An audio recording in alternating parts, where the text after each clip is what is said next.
Kita beralih ke informasi. Ini Pak Purbaya dan Wush gitu ya.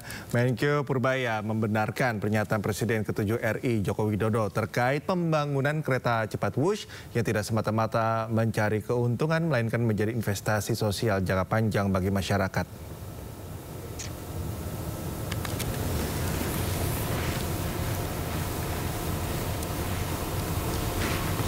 Ya, menurut Purbaya, pembangunan kereta cepat Jakarta-Bandung memang memiliki misi pengembangan ekonomi wilayah.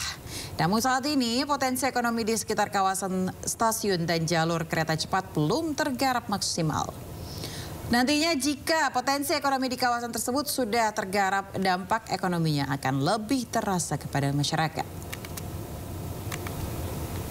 Ada kesulitan juga sedikit karena kan sebetulnya ada misi regional development juga kan. Tapi yang regionalnya belum dikembangkan, mungkin di mana ada pemberhentian di sekitar jalur bus supaya ekonomi seperti itu dikembangkan ke depan. Jadi enggak ada butuhnya. Iya, sementara itu Menko Perekonomian Erlangga Hartarto menegaskan polemik utang proyek kereta cepat Wush dibahas secara khusus bersama Presiden Prabowo Subianto. Pemerintah kini masih mengkaji dua opsi utama penyelesaian utang.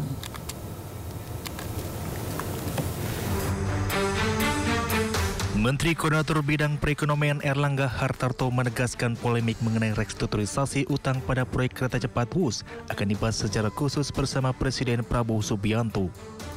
Meski demikian, Erlangga tidak menjelaskan kapan dan siapa saja yang akan diundang dalam rapat khusus tersebut. Adapun hingga kini pemerintah masih mengkaji dua opsi utama penyelesaian utang, yakni pelimpahan kewajiban kepada pemerintah atau penyertaan dana tambahan ke PT Kereta Api Indonesia. Namun pemerintah tetap mendorong Danantara mengambil peran utama dalam restrukturisasi utang yang bekerja sama dengan negeri tirai bambu tersebut. Jadi sedikit Pak soal polemik utang Wush, Pak. Sempat dibahas nggak Pak polemik utang Wush? Itu nanti dibahas khusus. Maksudnya nanti akan ada ratas khusus Ada dengan pembahasan Presiden? khusus untuk itu. Dengan Presiden Pak? Ya. Masih. Seperti diketahui, total investasi proyek kereta cepat Jakarta-Bandung menelan investasi hingga Rp121 triliun. Sebanyak 75% diantaranya dibiayai melalui pinjaman dari China Development Bank dengan bunga 2% per tahun.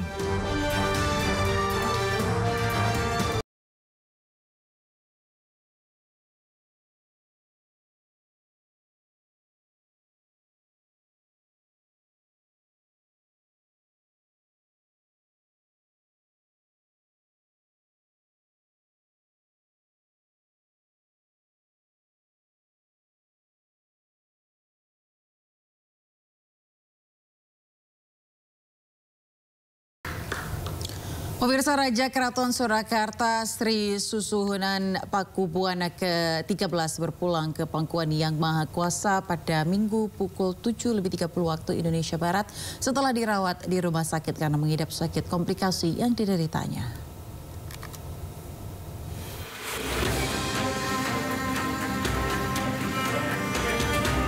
Jenazah Sinuhun Pakubuwana dibawa dari Rumah Sakit Indiati Solo Baru dan tiba di Keraton Kasunanan pukul 10.30 waktu Indonesia Barat.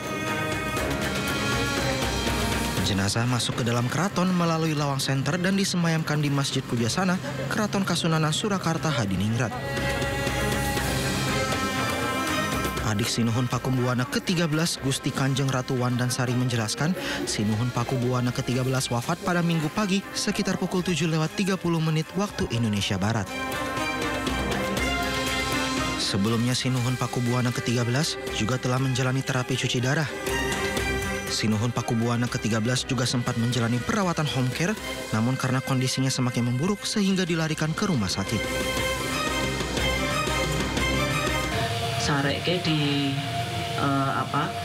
Proboswiyoso Sinuhun Pakubuwana ke-12, di atasnya Eyang Haryo Mataram. Karena nantinya kalau dalamnya Sinuhun sudah jadi kan akan kita pindah ke sana.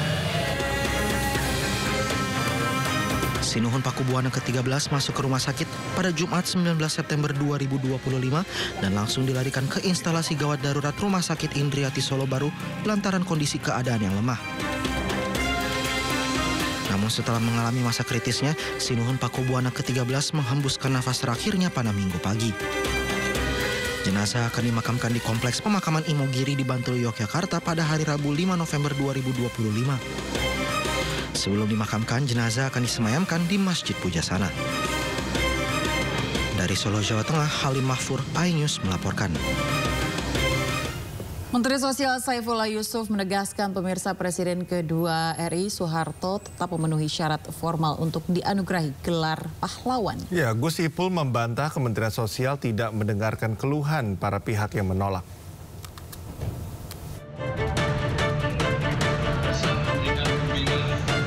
Menteri Sosial Saifullah Yusuf atau akrab disapa Gus Ipul merespon penolakan yang disuarakan sejumlah unsur masyarakat terhadap wacana penetapan Presiden kedua Republik Indonesia Soeharto sebagai pahlawan nasional.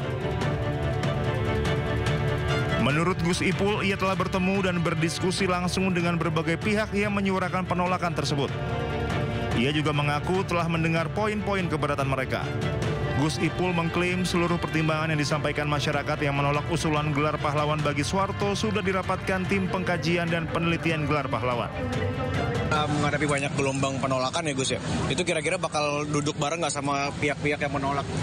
Kepada mereka yang menolak pun saya sudah pernah ketemu, sudah pernah diskusi sebelumnya. Waktu itu ya kita terima, kita dengarkan apa yang menjadi keberatan-keberatannya gitu. Setelah itu kita bawa kepada forum rapat di tim pengkajian dan penelitian tersebut. Dipelajari juga, keberatan-keberatannya dipelajari.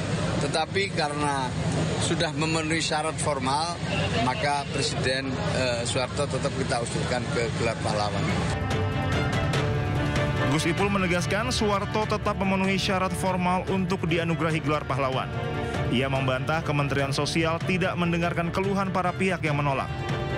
Pihaknya sangat mengapresiasi berbagai pandangan yang berbeda terkait usulan gelar pahlawan bagi Soeharto. Tim Liputan iNews melaporkan.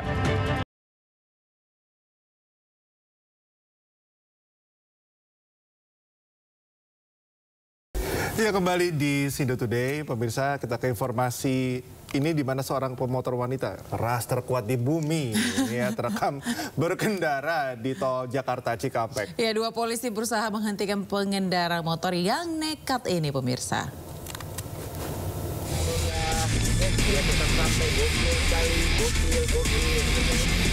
Dalam video yang viral, dua polisi berusaha hentikan pengendara motor nekat ini. Insiden terjadi pada Kamis kemarin di kawasan Karawang Timur menuju Cikampek.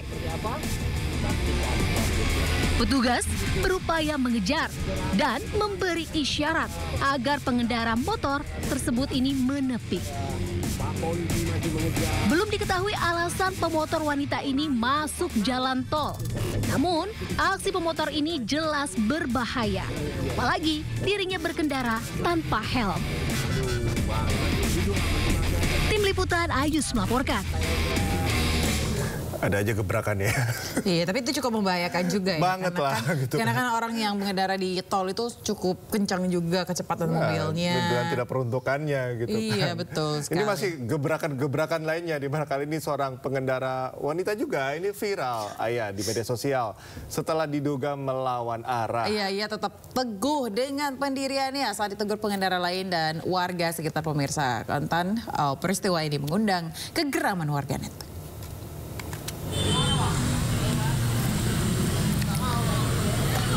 Ya, inilah rekaman video amatir dari sisi pengendara yang menegur seorang wanita yang diduga berkendara melawan arah. Belum diketahui lokasi pasti di mana peristiwa ini terjadi. Pengendara wanita ini bersitegang dan tetap teguh tidak mau pindah arah saat ditegur oleh pengendara lain maupun warga. Ia malah tampak merekam balik dengan kamera ponselnya dan ingin menabrak pengendara yang menegurnya. Belum diketahui akhir dari kejadian ini, pemirsa, dan hingga kini belum ada tanggapan dari pihak kepolisian.